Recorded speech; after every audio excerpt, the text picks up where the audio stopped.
Yes, we're very happy to have as our guest speaker, Dr. Les Glassman. He's the Israel Philatelic Commissioner, and he'll tell us more about what that means. Les was born and raised in Johannesburg, South Africa. He graduated from Wits University Dental School. And in 1994, he made Aliyah with his wife and two daughters. Following in his father's footsteps, Les became an avid stamp collector and has exhibited his collections and obtained gold medals locally and internationally.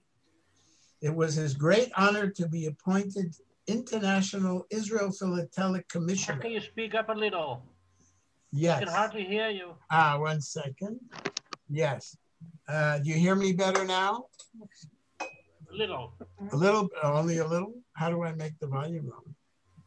Okay. Thank you. That's it. Okay. Okay, I'll speak a little louder. That's fine. My associate, my wife Nani, has just come in and out. Since stamps, no, do you hear me now? Okay. That's fine. Okay. Since stamps know no boundaries, and Les has represented Israel in numerous countries internationally. In 2012, an official invitation from the Indonesian Philatelic Federation was received under the auspices of the Indonesian Ministry of Communication and extended to Israel an invitation to participate in the World Stamp Championship in Jakarta. It was indeed for his wife and himself the greatest privilege to attend and represent Israel. Bridging the world for peace through stamps had become a reality. Les practices dentistry in Jerusalem and is the Wits University Alumni Representative in Israel. You hear David Seligman, they're also from South Africa, former president of our club. His passion, in addition to philately, is interviewing and documenting Holocaust survivors and uploading his YouTube channel, which has over 6 million views. In fact, I should mention an aside that Les also interviewed me for YouTube on a number of occasions. So without further ado, his topic is philatelic diplomacy, the case of Indonesia. So Dr. Les Glassman, please. Do you want to share your screen? Yeah. Screen? Okay.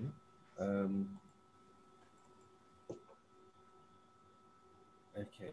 Is it sharing? Okay. Oh yeah, can't really see.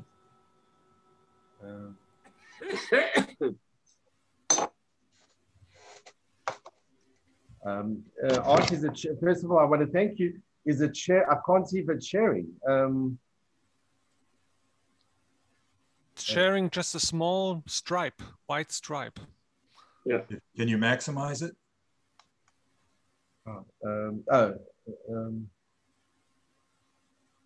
Like this. Good. Good. Okay, thank you so much. Art, I really want to thank you. Those who didn't hear the full Art's introduction, you didn't really miss much. But it really was, I must be honest, it's a great honor and privilege to be here, that you've invited me to speak at Rotary. I was very fortunate to actually attend a few of your meetings in Jerusalem, where you had phenomenal speakers. So it really is a tremendous honor and a privilege to be here tonight. So what happened in 2012, they had a World Stamp Championship exhibition in Indonesia. And they invited many countries throughout the world. In fact, there were over 60 different countries, and Israel was also invited. And in order to go to Indonesia, you can't really use an Israeli passport. So I was very fortunate because I have dual citizenship with South Africa. So because I have a South African passport, they allowed me to go in with my wife. And but before we made the preparations for our trip, I was in communication with the organizers of this exhibition. And it was really quite a unique, one of the unique qualities of the World Stamp Championship was really this inclusive nature where they had representatives from really, it was all these different countries. And we were all, this was the aim, was to feel part of a family of nations. The aim was fostering friendship and cooperation among philatelists worldwide. And the theme of the exhibition was bridging the world of peace through stamps. Now, I felt this bridge immediately on so many different levels. Before the exhibition, we were all required to come to Jakarta on the Saturday. And because I keep the Sabbath, Shabbat, I actually communicated with the organizers if I could come on the Friday or on the Sunday, but I can't, my wife and I, we can't really travel on Saturday. And they said, no problem. They'll organize for the, to have officials at the airport. And it was actually quite a major big deal because they had to have the custom officials, especially to come, and they came on the Sunday. So my wife and I, we were in Singapore over Shabbat, and we went to a most magnificent shul called the Magen Avot. I don't know if any of you have been in Singapore, but it's a beautiful, such a beautiful city. And they've got this very old synagogue that's been there for decades. And they have a communal dinner and a communal lunch. And while we're at the lunch, they have representatives from the Israeli embassy. It's like a meeting. They all come there and they all schmooze, they all chat with each other. And when they heard that my wife and I were heading out for Jakarta, for Indonesia, they said, wow, you better not go with your yarmulke on, your kippah. One of the diplomats said you might even end up like Ron Arad, who actually went missing. So we were a little bit nervous. They were quite surprised that we were actually going to Indonesia because it was an official visit, but no Israelis really go and visit Indonesia. Anyway, my wife and I, we caught the flight early Sunday morning, and when we arrived at Jakarta airport, I'm just going to show you over here. This is, if I can just share this. Les, can I ask a question? Is anything covering your microphone? Because your voice is quite... Oh, is it very soft? Okay, maybe I'll come closer. Is this a little bit better? Yeah, that's better because it's very hard to understand. Oh, okay, I'm sorry. Okay, so what happened is, and this is quite incredible, they had the bulletin, and the bulletins, they had it on the internet, and they actually had it printed as well. And part of the bulletins had the different commissioners from all the different countries. So this is actually a catalog, and inside the catalog, they have, I think this was, this is what they have. And they had, here you have, they had a picture of myself, and above they had a picture of the Iranian and the Indonesian commissioner. And what was incredible is that they had the Israeli flag as well. And I found this was actually quite amazing that they put the Israeli flag, because this is an official Indonesian part of the Post and Telecommunications.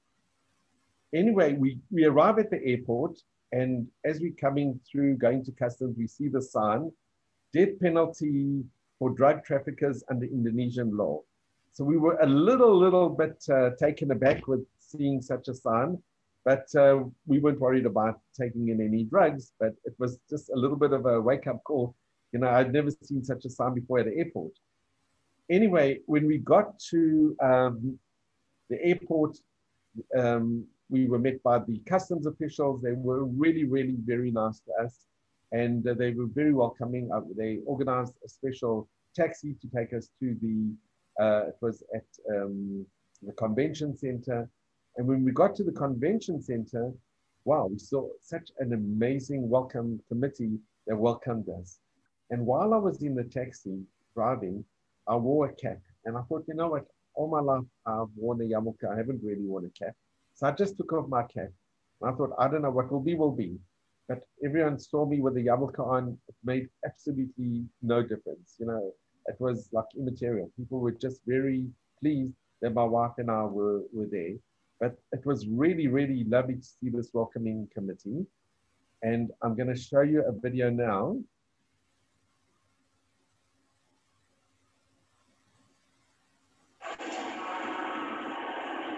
This is the World Stand Championship.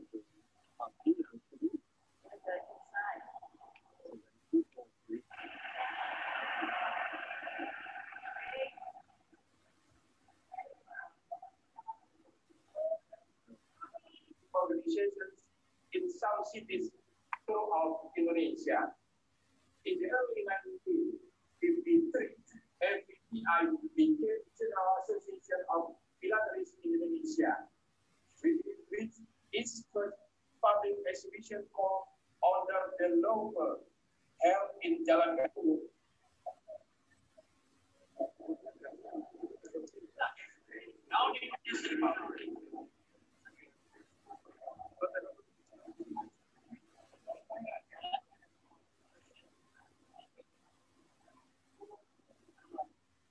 So what was very interesting, the mayor of Jakarta, and there were ministers, governmental ministers that opened the ceremony. There was a lot of TV coverage, a lot of press coverage, and we were really felt to feel, they made us feel like real celebrities. But it was really, really something amazing. They made us feel at ease. And what was also interesting, in 2012, it was the 10th anniversary of the Bali bombing, where over 200 innocent civilians were killed in Bali. So the security was actually quite tight as well. But here, at the opening ceremony, to see the mayor of Jakarta welcoming everybody, it was something quite extraordinary and very exotic. We had, I'm going to show you now the dancers, Indonesian dancers, which we thought was magnificent.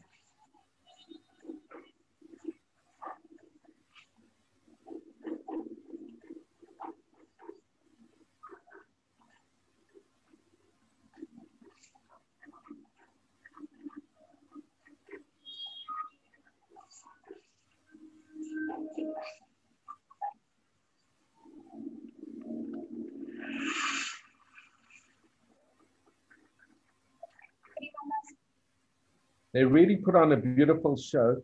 And this was at the opening. As you went into the exhibition, this is a collage. If you look very closely, you'll see it's made up. This is President Suharto, who is very popular in Indonesia. And this collage is made up of thousands of stamps. So it was just a lovely way of actually entering the exhibition. And here were some of the officials from the exhibition, and they all know that I came from Israel, and they were just very, very welcoming. That evening, we had a official opening ceremony, and here's my wife with one of the Indonesian ladies. They really went out of their way to make everybody feel so special, and it really was. And here's with the commissioner from Bahrain. And it was amazing because, you know, now Israel's got relations with Bahrain, only now with the Abraham Accords, but this is 2012. And I didn't know how we were going to interact, but it was just amazing how we connected. It was something really, really, really, something I'll never forget. There was a philatelist, not a commissioner. This was a philatelist from Saudi Arabia.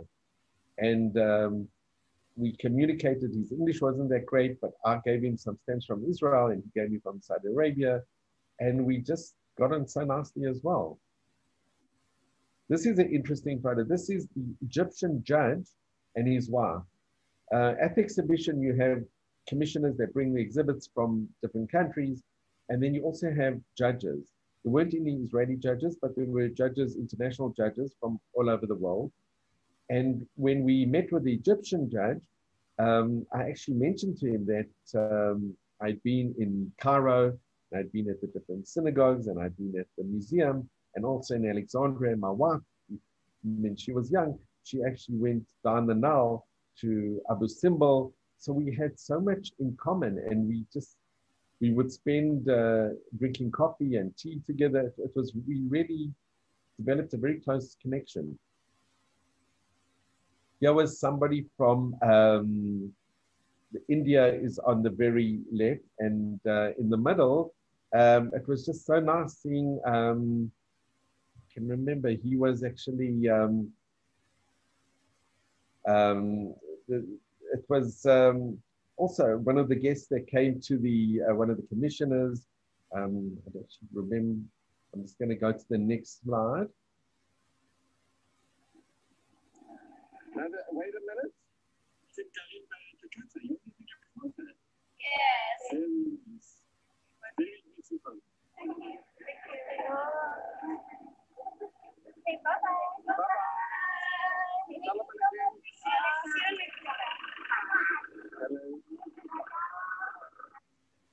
Okay, sorry. The person who was in the middle was actually from Mongolia. And I'd never really met somebody from Mongolia before, but it was amazing. Now, we had one free day, and on that free day, I'd heard that there's this very tall tower called the Monas Tower in Jakarta. So my wife and I went into a taxi, and here we were outside the Monas Tower, and these were Indonesian girls, and there are not too many tourists that go to Jakarta. So for us, they looked at us as something strange, but we were so delighted to go there and mix with the actual Indonesians.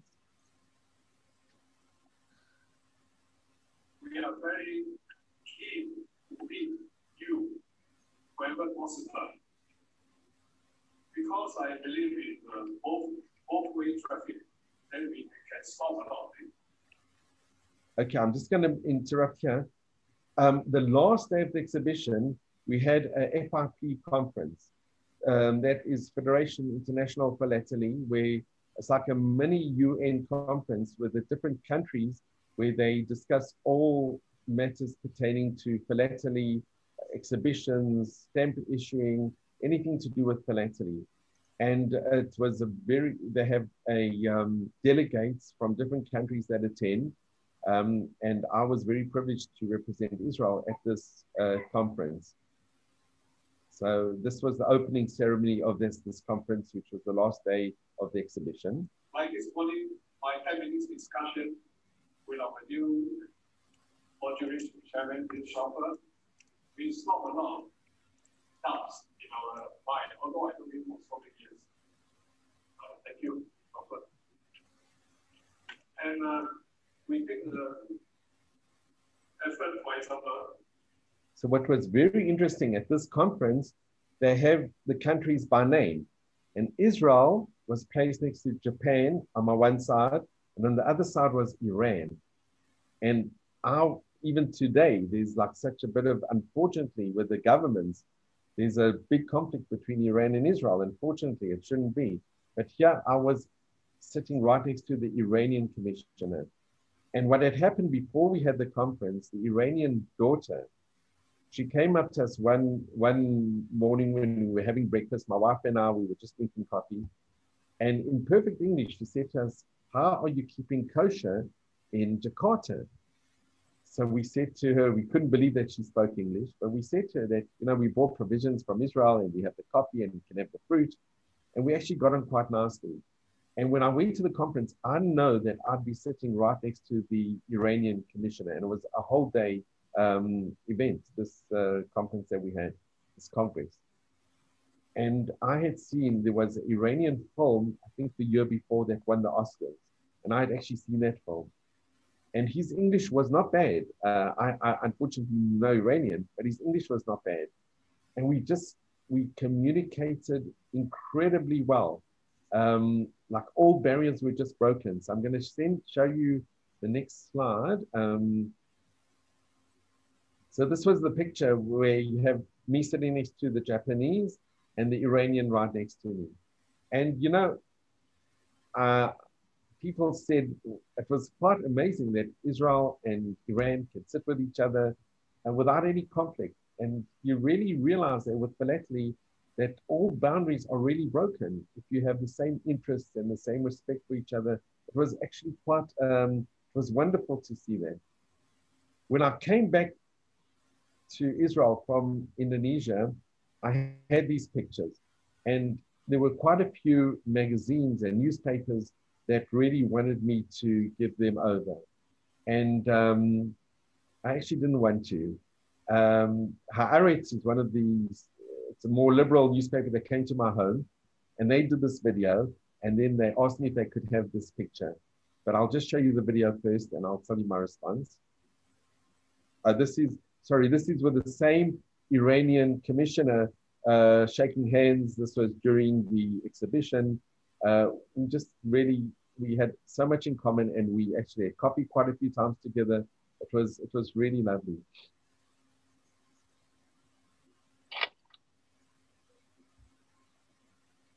I'm Dr. Glassman, and I live in Jerusalem. I've been collecting stamps from a very young age. I was very fortunate to be the Israeli commissioner in Jakarta, Indonesia, for a World Stamp Championship exhibition.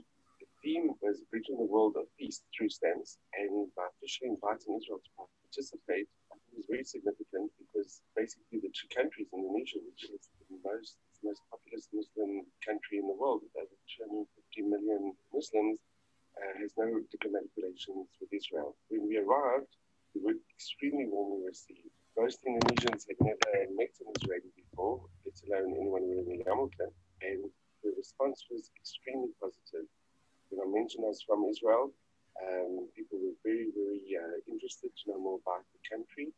My collection is Mozambique, a Mozambique company. It's not the rarity of the stamps, it's just the display that I've done a lot of research on it. A Mozambique company was an area inside Mozambique that was semi-independent. It was a company that lasted for nearly 50 years.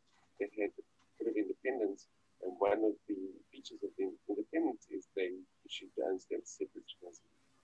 Just giving a little school kid a envelope coming from Israel with a stamp of Israel, with a message from Israel, they received it so warmly. They were so happy to have it in their possession that I gave it as a gift. I'll remember that forever. It was really wonderful. It broke down all barriers. The message of peace through stamps, it really does work. Just as a stamp knows no boundaries. So I think when you connect with people, when you have similar ideals, and when you just look at each other as individuals, it's just wonderful to see that you really are part of a family of nations. Wow. So I didn't even know that they were going to make that video, but they made it. This was, I think, in the Times of Israel. There were different publications, and this was the Times of Asia, where they put the article. And with regard to the picture with me and the Iranian, I just felt, I took that picture not for publicity. I didn't want the Iranian, commissioner to back home to get into any trouble, which has been people that have had pictures taken with Israelis that they've been actually banned, or many, some have been even put in prison. So I never gave it to anyone. And now it's, what happened is that, unfortunately, the commissioner, about a year later, I got an email from a very close friend who was one of the judges from Australia, husband and wife. They were both judges. They said, unfortunately, passed away. So I sent the family a condolence. I think you need to either get move back a little bit from the microphone or a little closer, because okay. Good. Sorry. So what happened is that commissioner actually passed away, and I sent the family an email. And in those days it was NetVision. We didn't have Google or Gmail, and they received it and they thanked me. And the son said that he's going to be in Australia the next year, and maybe we can meet. And they were just grateful that I sent them an email of condolences. But I never ever gave the pictures for any publication. Now, what happened, because it was publicized in the Times of Jewish Times of Asia, I got a call from, he's the only religious Indonesian. This guy is called Yaakov Baruch, and he came to Israel. And I met him, and we did just a very short interview that I did with him, because he's the only religious Jew living in Indonesia. He lives in Manado. Shalom, my name is Yaakov Baruch. I was born in Jakarta, Indonesia. And I was born into a half Indonesian and half Dutch family. And then since I was a kid, I don't know anything about Judaism or about Jewish life until my grandmother revealed about her background one time when I was in high school that she is Jewish. And then from that time, I tried to find my spiritual life, my spiritual journey to Judaism. And Jacob, can I ask you on this thing? How old were you when your grandmother revealed that Exodus? Do you remember how old you were? I was around 17 at the time, 17 years old. And what religion were you practicing? I was raised in the Christian family. So, but it's like the traditional Christian, so it's not really religious, but like I know that my family is half Indonesian, half Dutch, and they practice some Christian. The other part of the family practice Catholic, and some is not even go to church. Was your father a Christian? Yeah. Okay, that was, I still have a very close connection with Jacob. So I'm going to show you, this is the picture that I took. This was in Melbourne the following year. I met with, in the picture we have the Egyptian, Turkish, I'm there, and the Iranian, the son of the commissioner. And we have a very close connection. We in touch on email and WhatsApp. And it was just amazing seeing the four of us together. This was in Melbourne the following year. He actually gave me a present, which is so dear. This is a book, which is Israeli catalog of stamps that was in both Persian and Hebrew. And before the Ayatollahs seized power, the Shah of Iran, there was always a very, very close connection between Israel and Iran and the Jewish community. There still is a Jewish community in Iran.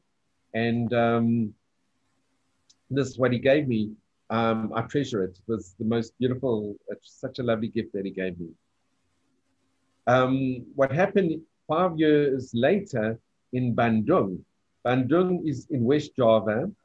There was another, this was not it was a world stamp, not championship, but another exhibition. And when they asked me if I would be willing with my wife and I to represent Israel again, we were so honored and we went to Bandung. It's the most incredible place. It's the third largest city in Indonesia, nestled with volcanoes and tropical. It's just very, very beautiful. So this is a volcano very near the city of Bandung.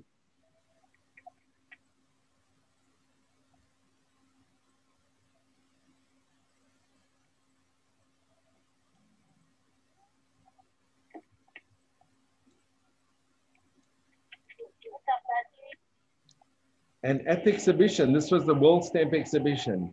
It was exceptionally well patronized. There were many school children came, many attended.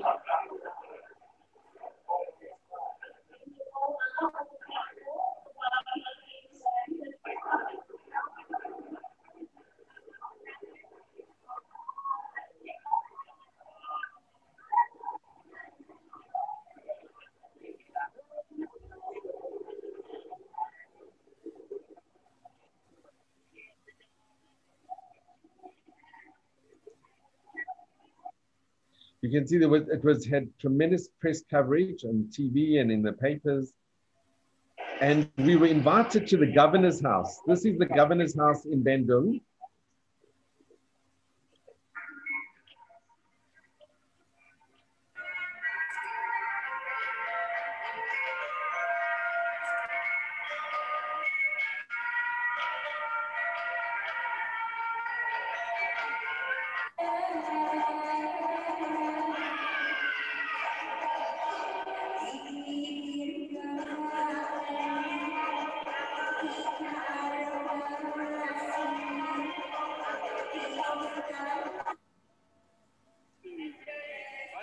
Indonesia. Thank you. You all worked so hard and you read it so appreciated. Thank you. Thank you so much. Shalom. It was amazing. They all knew the word shalom. Okay. Let's Jerusalem of Gold, and it's just been a wonderful exhibition here in Bandung. Shalom from Israel. And you know what this is? Thank you so much, guys. Thank you. It's been wonderful. So showing the background, you can see what the exhibition looks like. They have the different frames of all the different countries giving their different exhibitions. Thanks so much. Enjoy the exhibition. Okay, this is just a little souvenir from Israel. Okay. Thank you. And that's from Jerusalem. That's all from Jerusalem. Okay, enjoy the exhibition, guys. All the best. Bye-bye. Bye. Thank you, sir. Not at all. Bye.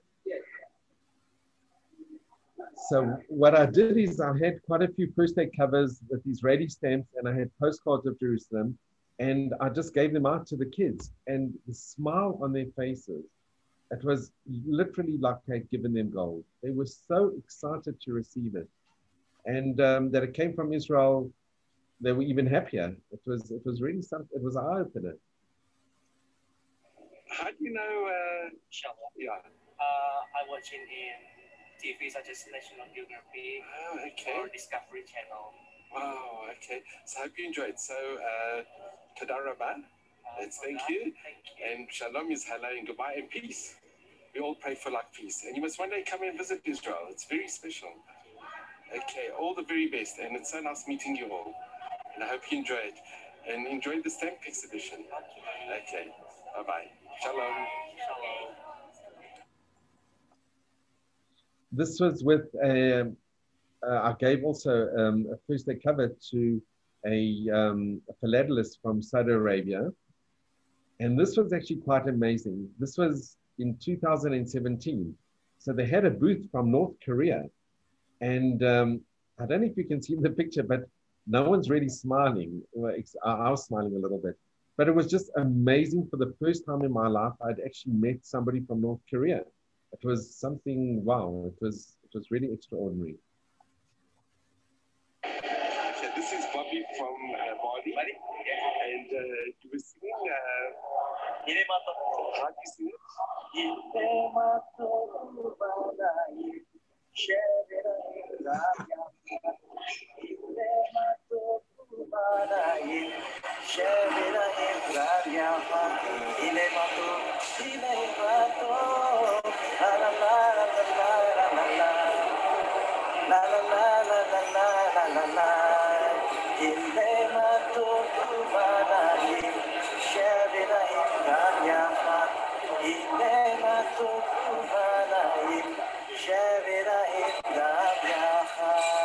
Beautiful. Thank you so much for being ready. Toda Rabah. Thank you very much.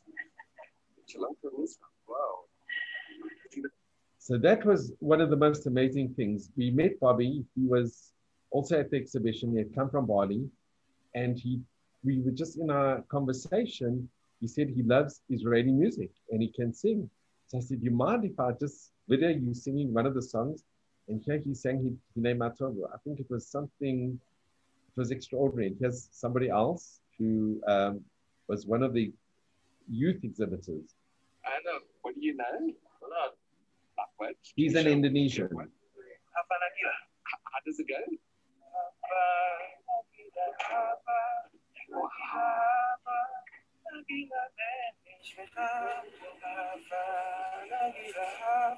Wow, that's amazing.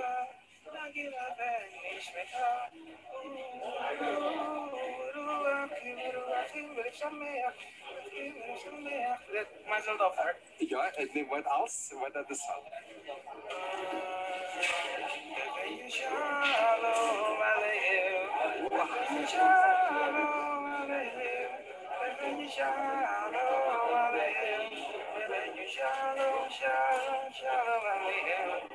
Amazing. Wow, wow, wow.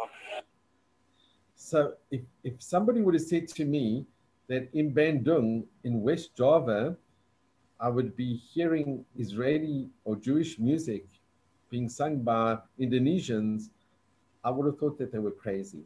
I would never, ever have dreamt that I would have been so privileged to have met such incredible people. So it really has been a journey of a lifetime.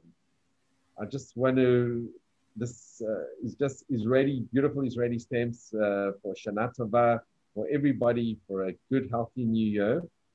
And I just, okay, let's switch this up. What happened is at the exhibition, they actually, the Indonesian Post gave us this. It's a Indonesian musical instrument, and I've kept it since 2012. It's called an angklung, and all you do, you just shake it. It makes the most amazing music. So I want to thank you all very much. In Indonesian, thank you very much is terima kasih banyak.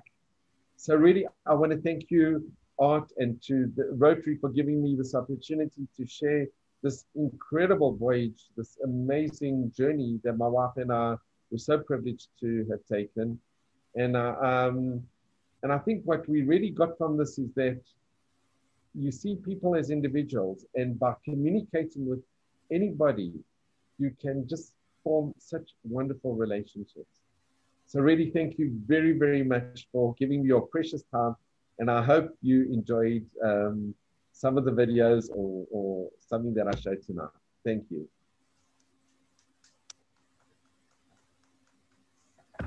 Okay. Can you close? Okay, the screen sharing. Thank you very much for a very inspiring talk. It has, I mean, my club members, friends know it has special significance for me because I lived 20 years in Indonesia until 2017 in Jakarta. And okay, later maybe a few comments. First of all, any questions, any comments, please raise your hand. David Zilligman first, and then please unmute everybody. David, unmute, please.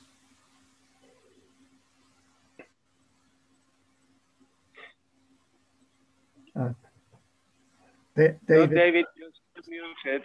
Please unmute.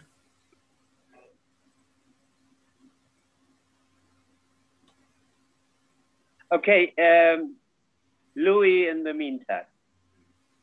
Okay, thank you for the inspiring talks about the philatelics in general, and especially about your journey to Indonesia.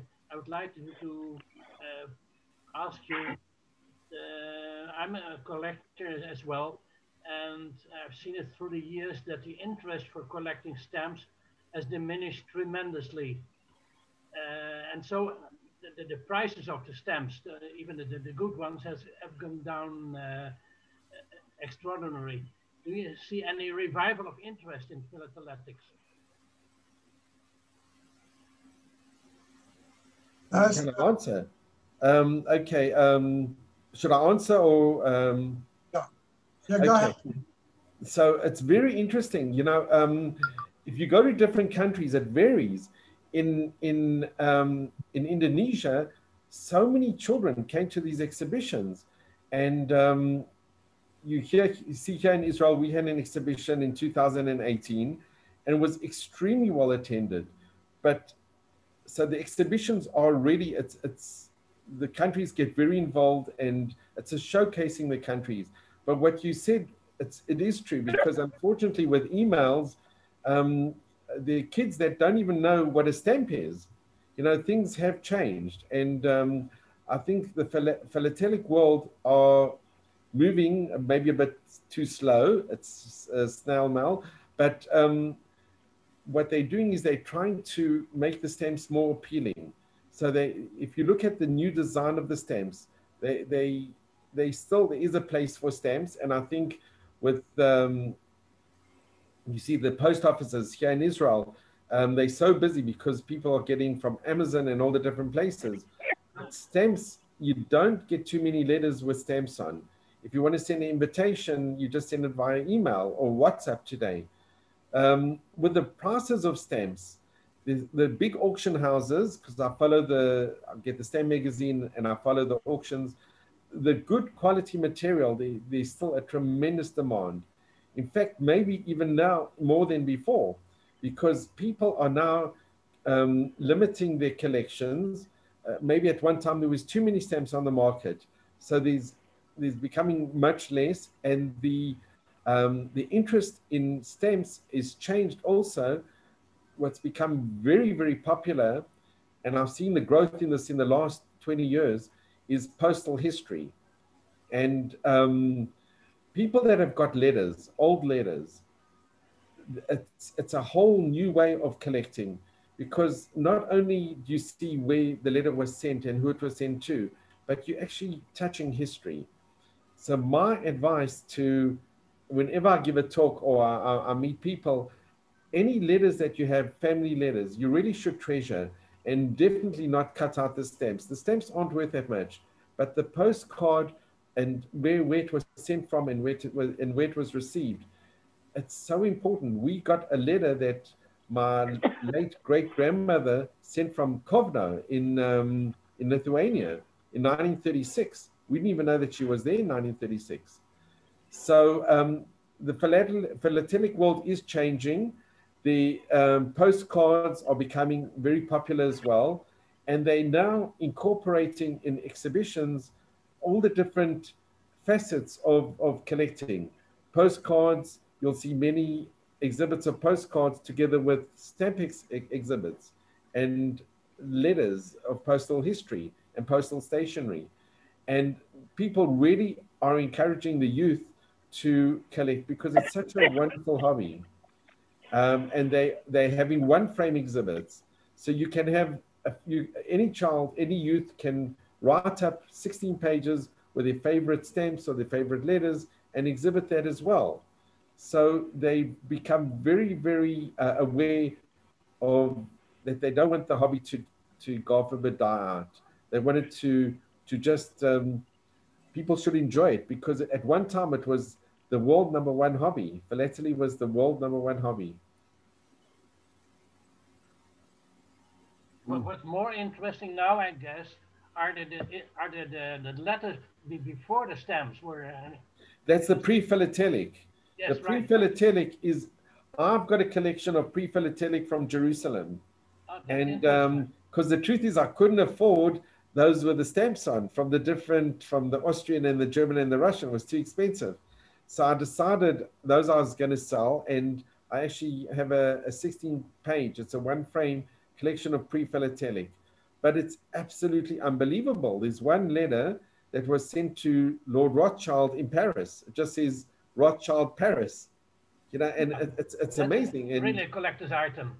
And and the pre-philatelic, some of those letters aren't that expensive, and you just have today eBay has, and Del Campo, it's actually changed collecting as well, because you can get some incredible good deals on eBay as well. You have to be careful because there's a lot of forgeries, there's a lot of unscrupulous people there as well, but there's some very nice material that's now become accessible. In the past, you'd have to go to a stamp dealer.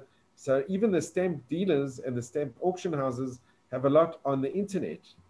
So you can buy a collection from Canada or the States, anywhere in the world, on the worldwide web, where they have the auctions which are on the internet. So it's become accessible to, it's a global village, to everyone. Yeah. David Zeligman. Okay, just one comment. First of all, one of the slides you showed was the sign saying that drug smugglers would face the death penalty. Outside the airport in Kuala Lumpur, they're much more direct. Oh, yeah. It says Dada smugglers will be shot, quite simply. Just by the way. It didn't surprise me that you, in fact, met up with lots of people from countries that officially have no official contact with us. and related to them quite well, or rather they related to you. I actually found this to be true in many of the places that I've worked in, where the people on the person-to-person basis, people-to-people basis, were very interested in meeting, very interested in talking, and had quite different attitudes from the official attitudes that you had from the governments that came out with strong statements against Israel. So much so that you actually found that people wanted to come and visit and so on, even though they officially were not allowed to do so. So I think the person-to-person contacts that one makes on these occasions, that are terribly important in getting people to understand that, you know, there are places in the world that you can go to that people and that they relate to each other as people, not as official statements from the government. David, can I make, thank you very much. Can I make a comment? You know, when I was in Indonesia, in Jakarta in 2012, it also coincided with a European soccer tournament. And we were all discussing soccer, which is also international language, soccer, football. And I mentioned to so many people that, you know, in Israel, in the Israeli national team, at least a third, or maybe even more than a third of the Israeli players are actually Arab and a mixture of Christian and Muslim. And I mentioned there's one player in particular, Wali Badir. Wali Badir was the captain of Hapoel Tel Aviv, and he's a Muslim. And they could not believe that on the Israeli national team, there are Muslim players. But I said, but they actually are our best players. And you know, and it is amazing that the captain of Hapoel Tel Aviv was Wali Badir, who was Muslim. It's irrelevant, you know, but people don't know. They just don't know that, you know, what they see on the TV isn't always the reality. And when we spoke about it, and they were like flabbergasted to hear that there are Arab soccer players in the Israeli national team. Yeah, yeah. But the whole concept that you get across when you meet with people from the countries of the East is the total disconnect from Israel. They had absolutely no idea, first of all, no idea where it is. And then you actually find that they have no idea of size, population, and so on. On one occasion in Beijing, I was asked at the Ministry of Education by somebody who said, "What is the population of Israel? Of Jerusalem, rather. What is the population of Jerusalem?" So I told him, I'm sorry, I got that wrong. What was the population of Israel? And I said, at that time, 5 million. And his comment was, no, not of the major city, of the whole country. Wow. Could not conceive of a country of only 5 million. Yeah. No, but it's very interesting. And this is why I think it is so terribly important that when one does go abroad, one can in fact talk to people, because the stories that they very often get are the ones that are critical and very often critically true, but they hear very little of the positive side of what goes on here. So true. Okay. All right. Yes. First, to compliment Les, thank you so much. And the pictures were absolutely phenomenal. I think when Israel opens up its first embassy in Jakarta, I would nominate you for Israel's ambassador. Israel's first ambassador to Indonesia, and your charge d'affaires can be Dieter. I would like to say, first, I want to make a plug, and I want you to make a plug for your phenomenal video recordings on YouTube. If you could give all of us a link, I think the link is very simple, Les Glassman in YouTube. Yeah. If you put Les Glassman in YouTube, you'll find hundreds, am I wrong? Hundreds of videos that's part of your hobby. Unrelated to stamps, most of it. Is that correct? No, it's just I don't know. I enjoy doing it. I enjoy, it's when you just documenting. When I go to the stamp exhibitions, some of the performers it's just incredible. And if you don't document it, then it's forgotten. So I just enjoy documenting. I don't know.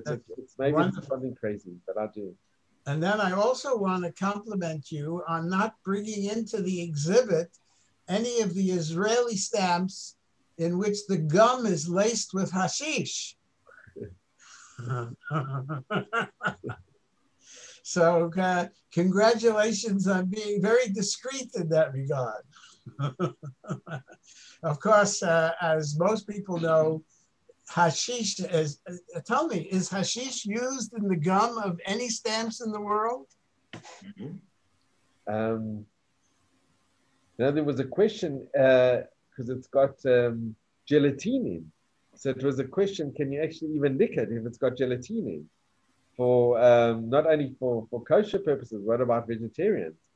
But what about Muslims? But for sure, absolutely. But today the stamps, it's different. Now they like stickers. Some of them are actually, you peel it off and you just stick it on like a sticker. Yeah, thank you. I would like to add just 2 remarks on the, let's say, Israel awareness in Indonesia. There are 2 areas I traveled to. Manado, which is the capital of North Sulawesi, which borders, still far away, Philippines. And Manado is predominantly Christian. And the same Irian Jaya. Irian Jaya is 50% of that huge island called Papua New Guinea. And the western part is called Irian Jaya or Western Papua, north of Australia, right? Just there. And that is animistic, respectively Christian.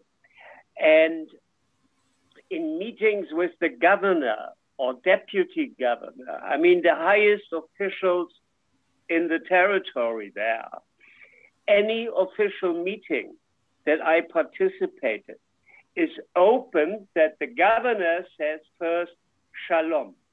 They open a meeting with the word shalom.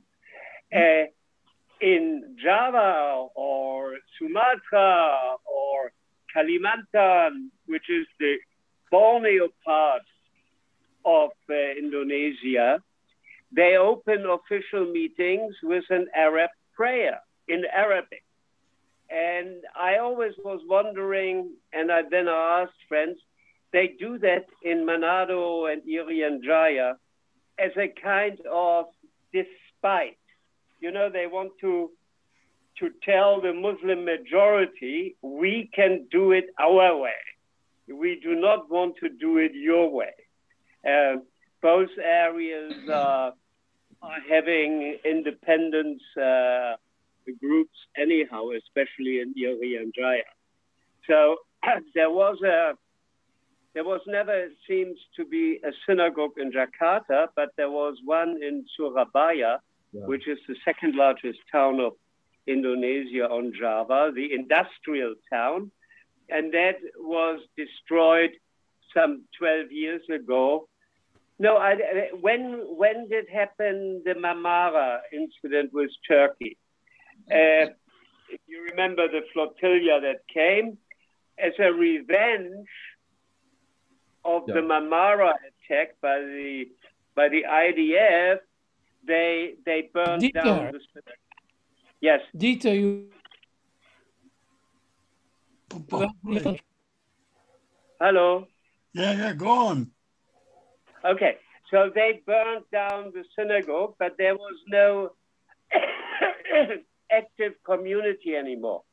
We had an inactive community in Jakarta, mainly Israelis living with their second passports. We celebrated a couple of Passover, Erev Seder, in private houses. And I always wonder what their servants were thinking about those strange customs we did. but officially there was not a Jewish community, but quite a number of Jews from the Asian Development Bank and other organizations and in Jakarta, which is the capital. So a very interesting time. Les, what I wanted to ask, stamp collection, is that mainly for the beauty of the stamps? Is it to have a complete series of, let's say, all numerical values of a certain period? Or is it as an investment for the value of certain items? What is the main motivation? Okay, so I'll just mention, first of all, it's very interesting what you said. I don't know if you know Maureen Hanna from Jakarta. She was I think the acting head of the Jewish community at one time. Maureen Hanna. No, it doesn't ring a bell. But as I said, there was no organized Jewish community. I met one guy, for example, illustration, forgot his name now. He was born in Indonesia of some Baghdadi Jewish origin. Most of the old established Jewish communities in the Far East, Singapore, etc., were founded by Baghdadi Jews who came from India originally, right? I know originally from Baghdad and then via India went to the British colonies. And anyhow, that guy in Indonesia, you have only 5 recognized religions.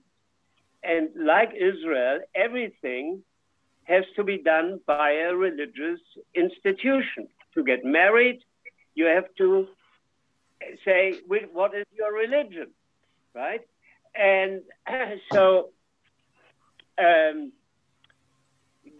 Jewish religion, same as the Baha'i, they don't exist officially. So that friend of mine from the informal Jewish community, when he registered for a new identity card, they asked him, what's your agama? What's your religion? So he said, I'm Jewish. So they said, we don't have, but you look like an Indian Hindu. So they chopped this, they declared him a Hindu. So, Dieter, I'll tell you, the Yaakov Baruch, the person that I showed you with that interview, he actually comes from Manado. And in Manado, they've got the world's largest menorah. They've actually got on the mountain the world's largest menorah. I haven't been there yet. I'd love to go one day. But what he's done, it's very interesting. He's actually helped rebuild a synagogue in Manado. Yeah, I read about it and I heard about it. Yeah. And he has a lot of interfaith discussions with Muslim and Christian. And it's actually very, very fascinating. So with regard to your question, with regard to stamps, there's so many different varieties. You can collect thematics, you can collect varieties or mistakes on stamps. You can collect artist proofs where the stamp designers actually design the stamps, and if you're lucky enough to get them, you can get the actual proof design that the artist made. But there's very different theories, very different themes. With different countries, you don't have to have all the stamps. You can take the very first issues of certain countries, and you show, you can do so much research on when they were issued, how many stamps were issued. It's fascinating that there is so many different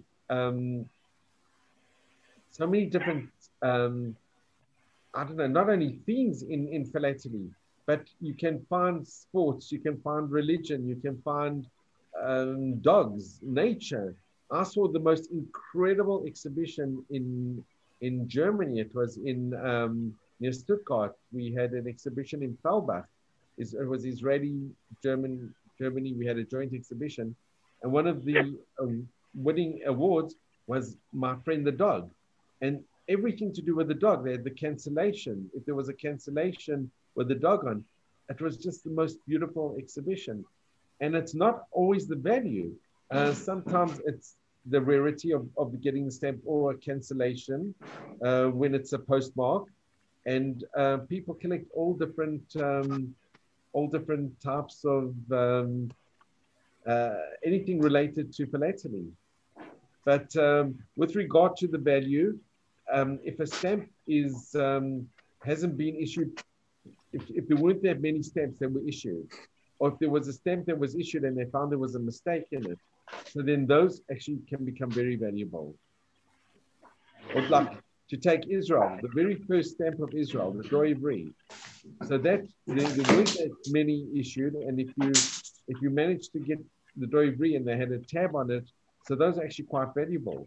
But what's actually even more valuable, if you have it sometimes on the letter and you just go into the postal history, people are very fascinated now in finding out more about where the letters were sent to and where they were sent from.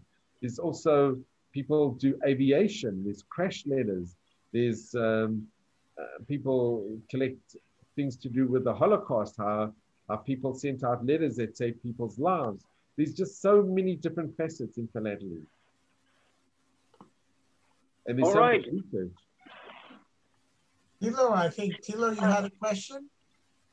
Stefan has a question, and then Thilo.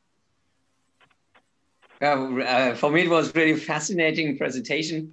This picture with the Persian delegate or collector next to you, that was really something quite special. And with what you said, that this experience that probably many people have made, that if the contact is more on the individual level, that then things can move on much better. That reminded me a little bit of that world champion soccer game at the, I think it was at the French World Championship, when there was a match USA-Iran, which worked well without, and which was even transmitted.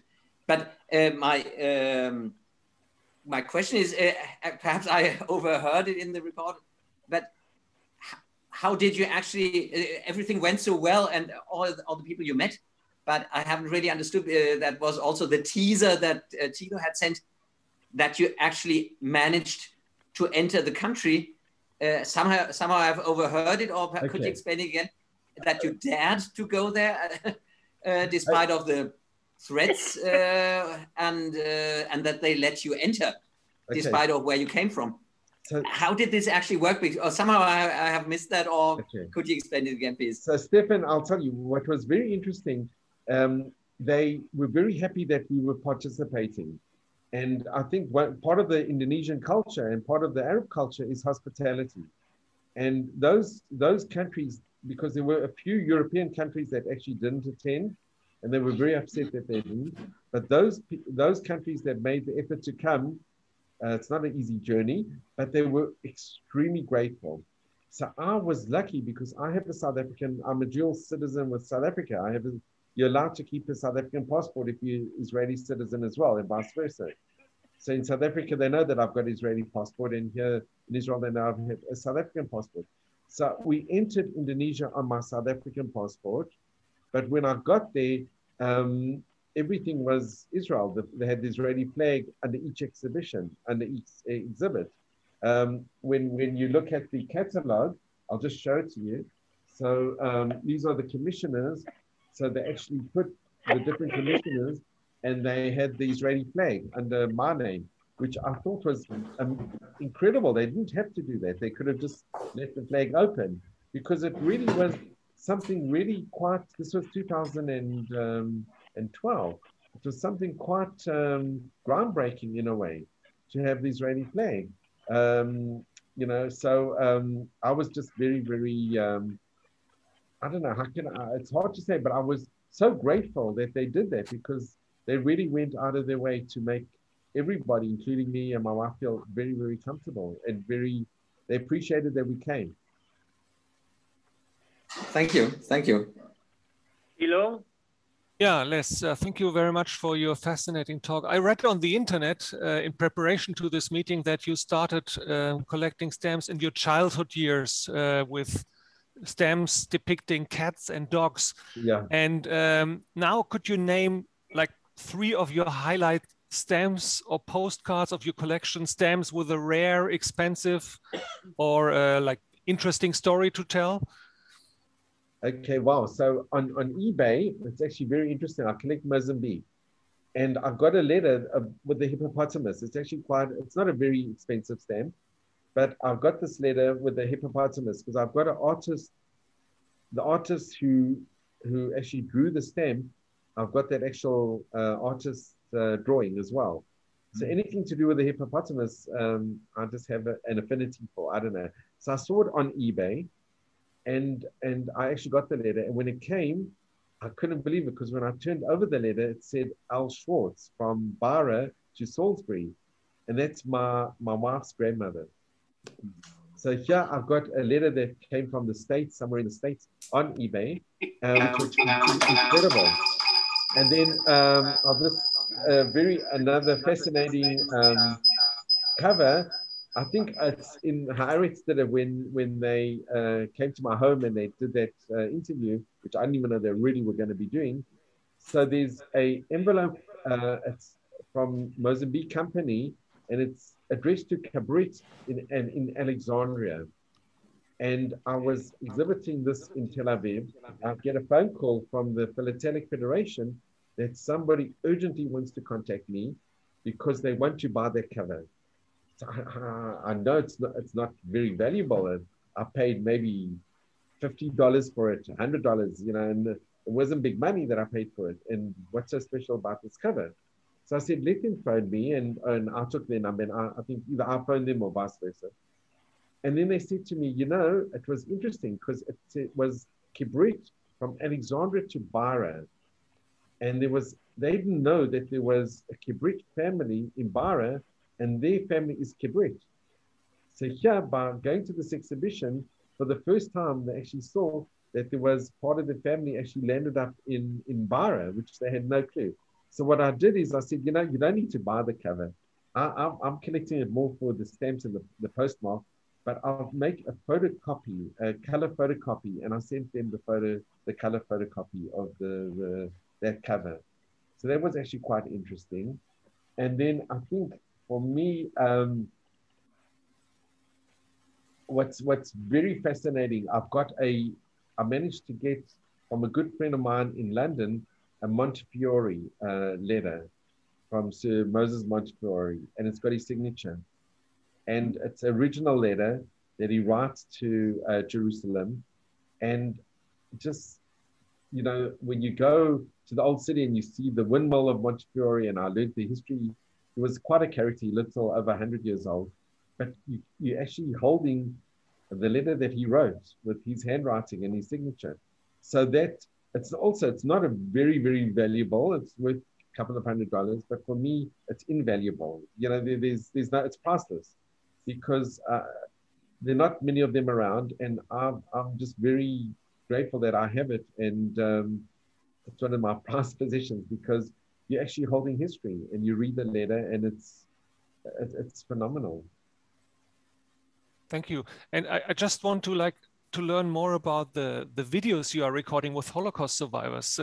Art, when he introduced you, he just mentioned it, but I would like to know more. Is this like a personal project? Are you doing this for an organization? And how are you approaching the people you're interviewing?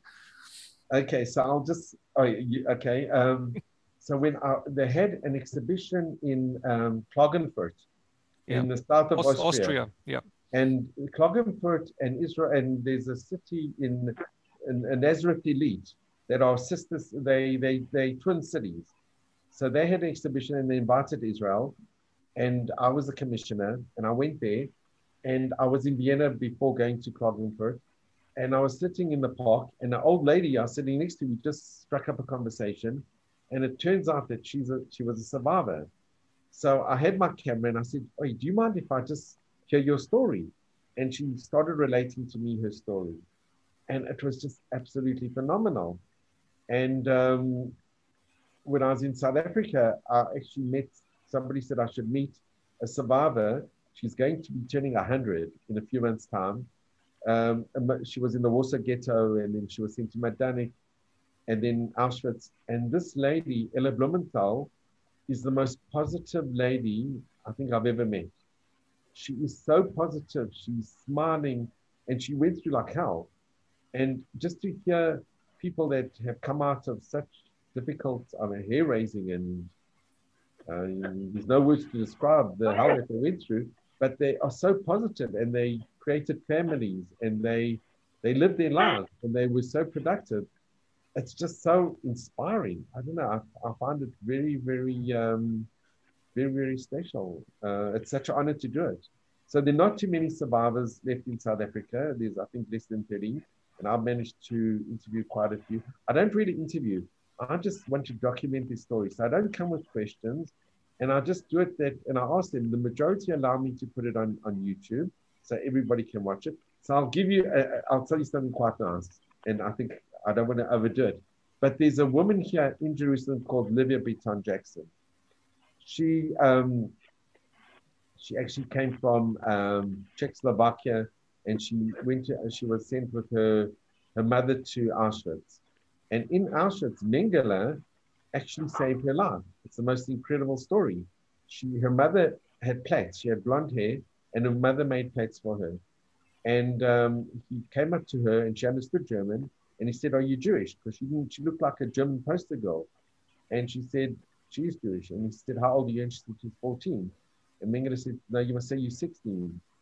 And he said, "Where's your mother?" And the mother was on the other lane, and nobody knew where the lanes were going. So she says, "Call your mother over."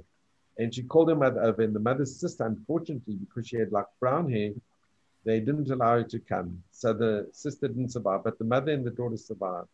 She's now she survived Auschwitz. She went to America. She got a doctorate. She was a professor of history, and she used to relate her stories. And I met her here in Jerusalem. It was during the COVID, so the interview's outside. There's a bit of noise, but it was so special. And I put up that interview. There's a lot of viewers because it's just the most fascinating story. And she speaks as a 93-year-old with such a passion. Then I got about 3 weeks ago a message, which I couldn't believe. It was somebody saying that he's read about Mengele, and he cried, and he said, "Why did the world allow this to happen?" It was just amazing. But what was incredible is it's Ahmed from Saudi Arabia. He had seen that video, and I couldn't believe what I was reading. So I asked him, I said, "Thank you so much for such a wonderful comment that you made. Do you have an email?" And he sent me his email, and then he sent me his WhatsApp. And now we're on WhatsApp, and we speak to each other. And it's just the most incredible thing. And I told Livia Beaton Jackson that somebody from Saudi Arabia watched the video, and he made this comment, and she couldn't believe it. So I don't know. You don't know who's going to be watching it. Can I just show you all, because it's something very special. This is, and he won't mind if I show it. This is Ahmed. I don't know if it comes out. Okay. I sent him for the month of Ramadan, Ramadan Kareem, and then he sent me for Israeli independence. So, even it doesn't have to be on stamps, it can be on anything. But here you have somebody from Saudi Arabia who's such a wonderful person, and we have such a wonderful connection. Thank you so much. Oh, yeah, I hope that answered your question a little bit. Yeah, definitely. I encourage all of you to surf Glassman's Aaron, you're very kind. library in YouTube. No, it's not only me. I do it with a friend, Larry Pfeffer, who puts on also videos of. He came. You know what? We just want to make it something positive. 30,000 videos. 30,000 videos. Yeah, but there's some are very short. Some are like 10 seconds, and wow. That's really very inspiring. Any other questions? Well, I have a remark, and perhaps what I learned also again, or examples of what is the theory. People not allowed to travel to Indonesia and then welcomed so much. I have an experience from my family has a family-owned, medium-sized, mittelständisch, as you would say in German, industry company, chemical pharmaceutical industry. And we have an experience some years ago. We were looking for a registration also in Iraq. And I was confronted with, for a drug, we make sclerosins for sclerotherapy of leg varices. And there was a requirement because of a boycott, they required from me as the managing director and co-owner, a boycott letter that we testify that we don't have any ingredients in our drugs that come from Israel. And this is a situation where you have to make a decision, what do you do? And in the end, I didn't want to sign something like that, but I was lucky enough. Somehow we don't have any ingredients that we receive from Israel. So I told our regulatory people, let's not, I'm not going to sign this, but let's try it the other way around. We give them a list with the countries of which we receive our excipients ingredients, and fortunately they accepted it. I don't know what I would have done if they hadn't. Iraq is fortunately not China or USA, a bigger market. But nevertheless, perhaps when the clubs perhaps grow together more in the future, it may be interesting for us in Wiesbaden, Germany, to learn more about how is it finally in practice relationship where on the formal state level, it is so strict and no contacts would be allowed, but apparently, as Les could describe in such a moving way, you are able to find ways, or people also from other countries, people find ways to communicate and create relationships. So perhaps for the future, this is something where one may have perhaps more meeting subjects also for Thilo, something for our club, that someone from you perhaps has more experiences like those from Les now, that people somehow got around it. So Stefan, can I just mention, you know, it was amazing. They had a joint German-Israel exhibition in Talbach, which is a suburb of Stuttgart. Yeah. And it was absolutely amazing. It was incredible. This beautiful little, it's a lovely little town right next to Stuttgart. And this was, I think, in 2018. And it was just Germany and Israel. And it was really amazing to see, you know, Germans and, well, I came with my wife and we had an Israeli judge as well. And they gave a medal. And in the medal, it was the Brandenburg Gate and a menorah. And I think it was just something also exceptionally special. So it really broke down so many barriers as well. And there you had the Israeli flag together with the German flag. And, you know, it was just wonderful. I don't know. I have very fond memories because it was very special being there. Great. I'm very curious about this future relationship, and I'm a strong supporter of the connection between the two. We will pick up your idea. It's to have a talk on that subject. It's certainly interesting. And I can, for example, contribute like Malaysia, what David mentioned before. Yeah.